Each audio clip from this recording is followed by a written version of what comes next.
మొంద తుఫాన్ కాకినాడపై తీవ్ర ప్రభావం చూపే అవకాశం నేపథ్యంలో కాకినాడ నగరపాలక సంస్థ ప్రత్యేక అధికారి జిల్లా కలెక్టర్ షాన్ మోహన్ సగిలి ఆదేశాల మేరకు అప్రమత్తమయ్యారు. ఈ సందర్భంగా కార్పొరేషన్ కమిషనర్ కేటీ సుధాకర్ ఆధ్వర్యంలో వివిధ శాఖల అధికారులతో సమీక్షా సమావేశం జరిగింది. సమావేశానికి కాకినాడ నగర ప్రత్యేక అధికారి హౌసింగ్ పీడీ ఎంవీవీ సత్యనారాయణ పాల్గొని వివిధ శాఖల అధికారులతో కార్పొరేషన్ కమిషనర్ సుధాకర్తో కలిసి సమీక్షించారు. వాతావరణ శాఖ హెచ్చరికల ప్రకారం ఈ నెల 27, 28, 29 తేదీల్లో భారీ నుండి అతి భారీ వర్షాలు, బలమైన గాలులు వీస్తాయని, ప్రజల ప్రాణ ఆస్తి నష్టం జరగకుండా ముందస్తు చర్యలు తీసుకోవాలని కమిషనర్ ఆదేశించారు. జేసీబీలు, క్రేన్లు సిద్ధంగా ఉంచాలని, లోతట్టు ప్రాంతాల ప్రజలను సమీపంలోని తుఫాను షెల్టర్ కేంద్రాలకు తరలించి పునరావాసం కల్పించాలని సూచించారు. గర్భిణీలు, బాలింతలు, వృద్ధులను గుర్తించి ఆసుపత్రులకు తరలించే చర్యలు ప్రారంభించాలని సంబంధిత అధికారులకు వారు సూచించారు. దుమ్మలపేట ప్రాంతంలో 76 పాకల్లో 187 మంది, ఏటుమోగ ప్రాంతంలో 75 పాకల్లో 213 మంది నివసిస్తున్నారని, వారిని పునరావాస కేంద్రాలకు తరలించే ప్రక్రియ కొనసాగుతోందని అన్నారు. మొత్తం 66 పునరావాస కేంద్రాలను సిద్ధం చేసి త్రాగునీరు, కొవ్వొత్తులు, జనరేటర్లు వంటి మౌలిక సదుపాయాలు కల్పించామని కమిషనర్ వివరించారు. అత్యవసర సహాయం కోసం కార్పొరేషన్ కార్యాలయంలో కంట్రోల్ రూమ్లు, టోల్ ఫ్రీ నంబర్ 1800-425-5990 ఏర్పాటు చేయడం జరిగిందని తెలిపారు. ప్రజలు ఎక్కడైనా ఇబ్బందులు ఎదుర్కొంటే వెంటనే ఈ నంబరుకు సంప్రదించాలని విజ్ఞప్తి చేశారు. విపత్తు సమయంలో సేవలందించేందుకు చేయూత, all is well, little hearts వంటి స్వచ్ఛంద సంస్థలు ముందుకు వచ్చాయని కమిషనర్ తెలిపారు.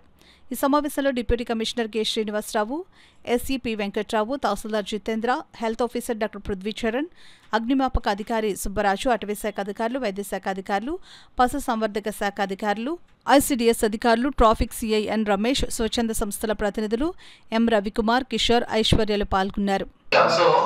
అపార్ట్మెంట్స్ లో పవర్ కనెక్షన్ నుండి వాళ్ళ సొంత బోర్ ఉన్న అపార్ట్మెంట్స్ ఐడెంటిఫై చేసుకుని ఉంచండి. రేపు ఏమైనా నీళ్లు కావాలంటే అనుమతిస్తాం. జస్ట్ ఇన్ కేస్ మనకి పాడైపోయి మన అపార్ట్మెంట్స్ లో ఫిల్ చేసుకొని లోకలైజర్స్ ఇవ్వాలంటే దేనిలో సెకండరీ సోర్సెస్. మీకు అర్థమైందా? గుడిమేల వాళ్ళకి ఇష్యూ అయింది కదా, సేమ్ యూపీఎల్సీస్ నుంచి ఈచ్ వార్డ్ లో సచివాలయంలో కొంత మెడిసిన్స్, బేసిక్ ఫస్ట్ ఎయిడ్ అన్ని వచ్చేదాకా వెరిఫై చేసుకోవాలి.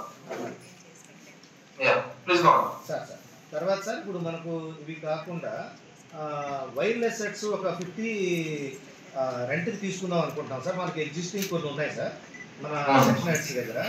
వైర్లెస్ సెట్స్ కూడా ఉపయోగిద్దామని చెప్పేసి ఒక 50 రెంట్కి మాట్లాడి పెట్టుకున్నాం సార్. Yes sir. జేసీబీస్ ఒక 10 ఉన్నాయి సార్, ఆ 10 కూడా బ్లాక్ చేసుకున్నాము. Blade tractors 2 sir. ట్రాక్టర్స్ మనకి అదనంగా 30 పెట్టుకున్నాం సార్. ఆయిల్ ఇంజిన్స్ మొత్తం మీద 5 HP, 3 HP, 25 బ్లాక్ చేశాం సార్. ఎస్ సార్, అవి కూడా ఉన్నాయి సార్.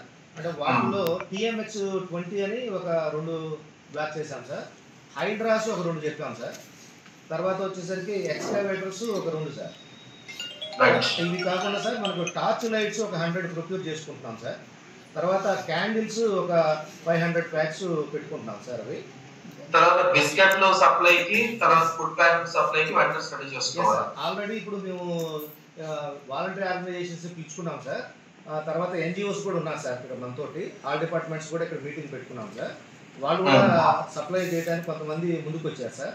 అక్షయ పాత్ర వాళ్ళని కూడా పిలుచుకున్నాం సార్. వాళ్ళు ఒక 10,000 కెపాసిటీ మీల్స్ ప్రిపేర్ చేయడానికి వాళ్ళు ముందుకు వచ్చారు.